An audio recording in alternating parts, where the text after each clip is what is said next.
هو ايه سر القرمشه والتتبيله بتاعت ستريبس المطاعم؟ طب ما تيجي نحضره مع بعض. في البدايه بنقطع صدور الدجاج بتقطيع طولي بالشكل ده، بعد كده بنبتدي اننا نبهر. والتتبيله نفس بتاعت المطاعم، استخدمت ملح وفلفل اسود وكزبره جافه وتوم باودر وبصل باودر وبابريكا مدخنه، وبعد كده ضفت عليهم لون زعفران، تقدروا تستبدلوه بكركم لو مش متاح عندكم.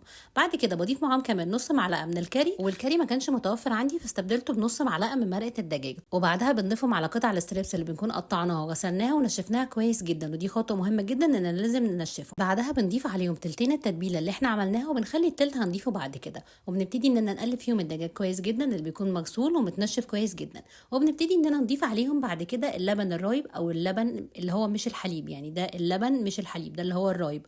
بنبتدي نضيف عليهم حوالي نص كوبايه وبنقلبهم مع بعض كويس جدا. بعد كده انا كنت عاملاه حار، فابتديت ان انا اضيف عليه حوالي ربع كوبايه من الهوت صوص، وضفت معاهم كمان معلقتين من المستردة. بعدها بنسيب الفراخ بتاعتنا في التتبيله دي اقل حاجه لمده ساعتين، وطبعا يفضل